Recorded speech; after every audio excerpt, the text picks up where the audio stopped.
Hi Internet viewers, Frank Rauscher. On the last video, we had done the underneath side of the tail. Well, we had this even the one further back. We did the top of the tail, then we did the bottom of the tail, then we did the rump and the tufts in here, and we got that all sloping down. So we're getting close. Now, what I'm going to do on this time is I'm going to show you how to burn both the top and bottom on the tail. So let me proceed on that.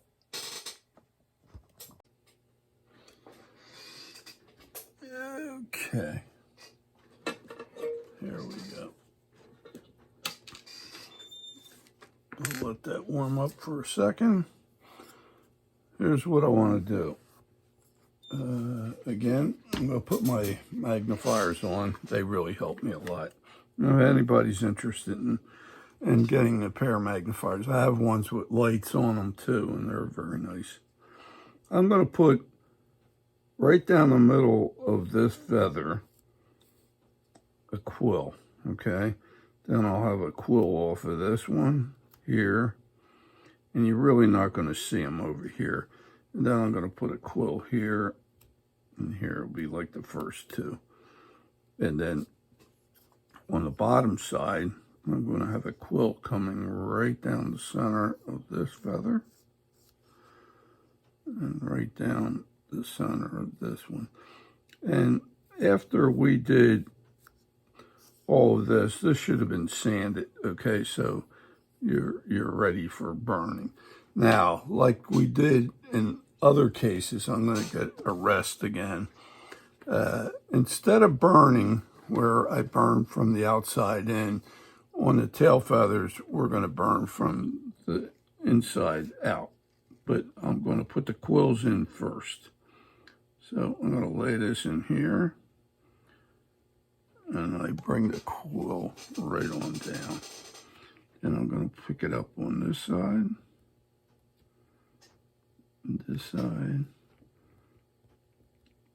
this side, because you're only seeing partials of it. And then, like I said, it's always good to have like a rest so that you can maintain a nice steady line.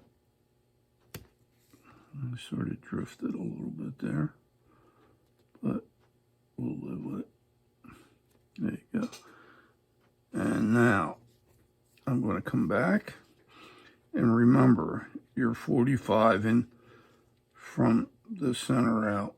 So I'm going to shoot down and start getting into a rhythm of trying to keep these strokes as close as I can get right on up to the end here where the wings meet.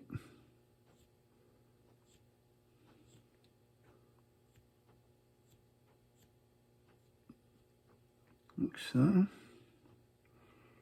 Then I'll do this outside one, same direction as the rest. And if you can keep them in tight, that makes it more realistic.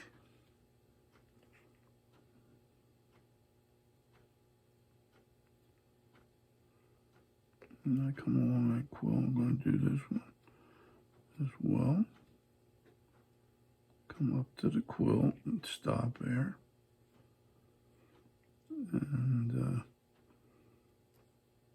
And again, if you have a little piece of wood or something and you practice, me stroking this in here can make it look really easy, you know. And I'm not saying it's that easy. It wasn't at one time, but I got pretty steady. And if you miss an area, just keep the same pressure. Not that you're pressing down a whole lot, but go right back over it, you know. You're not going to hurt it as long as you're not going the hell and back again trying to get your, let the pen do the work, you know. I have this on a 6 right now, burning, so it's a little warmer, but I hate to tell you exactly the numbers because each machine runs a little differently, but you determine that. But you don't see like I'm torching this, you know what I mean? I used to have some of my students, when they were burning, if they didn't look like they were going to set off my smoke detectors, they didn't think they were burning well enough, you know, so you don't need to do that. And I get a little bit of smoke. Generally, I'm burning most of the time up above here with a 5.5, roughly. And if I miss and have too much white where I missed, I just go back and rake it again. So there's half of it done already, okay? Except that I got to get these little quills from this side, and I angle them on a 45 going in this way. Okay, now I'll come over here.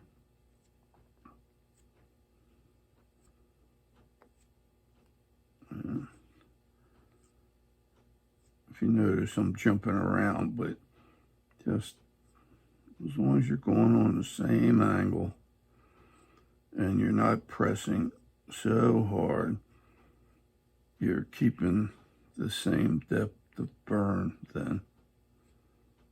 And remember, your feather is rolling too, you know, because we rounded it down, and that's working with you as well. Now these are all 45 up to the quill.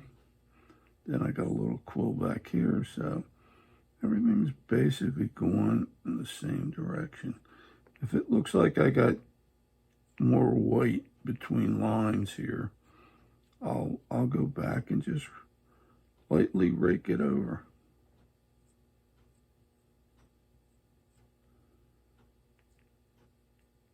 And if you make a little mistake, the burning somewhat when we paint, you can hide some of that if you have a mistake, because the only ones that know it is yourself. And I'm not saying I'm not going for perfection, but sometimes we screw up. And I took too much out underneath the chin of this bird, and if you remember correctly on a couple of videos back, I used some quick wood to put some wood back in. So we all can do something that we think was right, but we make mistakes. I'm the first one to do that, but I'm also want to try to show you how to get out of your mistakes if I can. So I'm trying to do that. Now, for the sake of time, I'm going to do half of the feather on the underneath side so you can see how that goes. But we're pretty much doing the same thing on top as we are the bottom here. But I'm going to give you an example, and then I'll let you guys proceed on with doing both sides to finish that. There's the top, okay?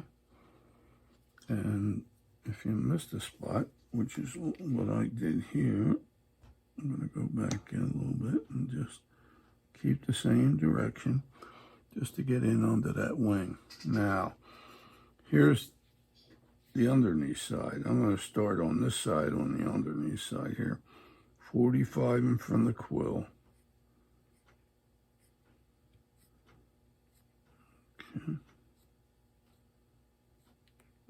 see every once in a while I jump, and I had a gap, but then I just go raking it through. And if you get a steady hand after a while, you can keep that all going. Now on the underneath side, I'm not going to worry about the quills except for the two on the outside. And we put that in right away as a quill line. Now, if you're doing real big birds, you could do a double line quill where the first one you strike down, then the second one tapers into it and comes down about 3/4 of the way and joins up before you get to the end. And then what we do is get a flame tip and lift each side of the quill before we start burning. But that's when you have birds that have quills that are really showy, and in some cases we'll do that. But in this case here, you're not going to see it. There's sometimes you put the effort in. If you're competing and you can do it, that's great, because it shows your ability to get all the detail in, but you don't have to go crazy like that. If you ever get to like the Ward Foundation show, I used to compete in that, and it's very competitive, and some of the stuff is just gorgeous. The birds actually look better than the real ones. That's how good they are. And if you ever have a chance, I would suggest to get down there and take a look at that. It's a fantastic show. Now I'm going to do a 45 on this side. And like I said, I'm teaching you my method and stuff like that on how to create the bird at the time. But as you'll find out in YouTube, there's a lot of different people that show a different way maybe of approaching it. And when you get to see the Ward Foundation show, it's just mind-boggling. The talent that's there is just out of sight. I think what I'm going to do is show you the whole thing here as far as the burning on the underneath side here, just so you can see all this. I hope I'm in the camera range, because I tend to drift at times, not realizing I can only go so far without you guys seeing it. So, but yeah,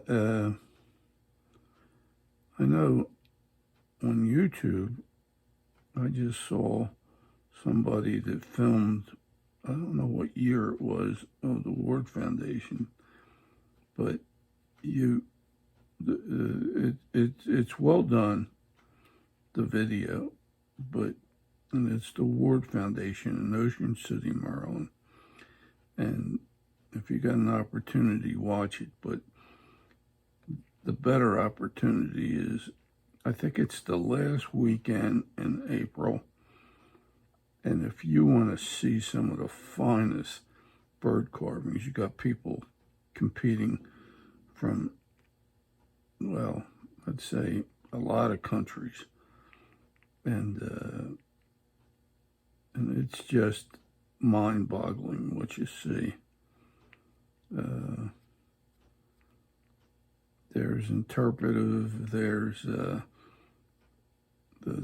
decoys, or there's a slew of them. I'm sort of like a birds of prey, songbirds, shorebirds, and I sort of shied away from the ducks, but the ducks are just, they're beautiful. They are beautiful, what these guys do. And you have to see it. If you can ever see it live, it's worth the price of admission. It really is. And you can compete. And it's a fabulous show. So if you get a chance, I think it's the last weekend in April in Ocean City, Maryland. I don't know if they changed it or not. Okay, we got both sides burnt pretty good. So hope you got something out of this video too. And if you did, I'd ask you to give me a thumbs up again. And if you could subscribe to my channel, we are going to get this chickadee flying pretty soon. We're going to be starting on the breast area, down into the rump on the next one, and we'll be lifting feathers in there. And then we'll be setting eyes and beak, and away we go. So hope you enjoyed what you saw.